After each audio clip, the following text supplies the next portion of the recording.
পুরুষ মানুষের আত্মসম্মান কখন চলে যায়? যখন হাত পাততে হয় তখন।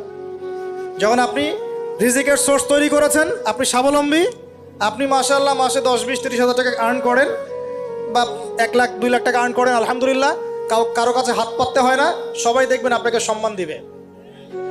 যখন আপনার অন্যের কাছে হাত পাততে হবে তখন দেখবেন স্ত্রীও সম্মান করছে না।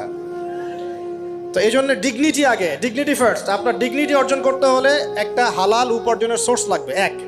তারপরে পিতামাতাকে বোঝানোর চেষ্টা করবেন। যদি কাউকে পছন্দ করেও থাকেন না দেখেই বা শুনে যে হ্যাঁ ওখানে একজন দিনদার মেয়ে ইত্যাদি, তাহলে পারিবারিকভাবে বিয়ের প্রস্তাব পাঠাবেন, নিজে পণ্ডিতি করতে যাবেন না, পারিবারিকভাবে পাঠাবেন। যদি রাজি হয় আলহামদুলিল্লাহ, রাজি না হলে কি নিজে নিয়ে পালাই যাবেন? এই কাজ করতে যাবেন না। ইস্তেখারা করবেন। কি করবেন? ইস্তেখারা। 2 রাকাত নফল নামাজ পড়ে আল্লাহর কাছে দোয়া করবেন। হিসনুল মুসলিম বইটা কিনবেন, ওখানে দেখবেন ইস্তেখারার দোয়া আছে। ইস্তেখারা মানে হচ্ছে আল্লাহর সাথে পরামর্শ করা।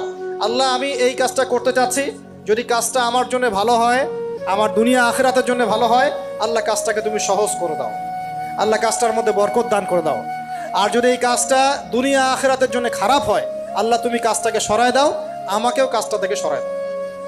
এটা হচ্ছে ইস্তেখারা। এই দোয়া বেশি বেশি করলে ইনশাআল্লাহ আল্লাহর পক্ষ থেকেই ফয়সালা হবে।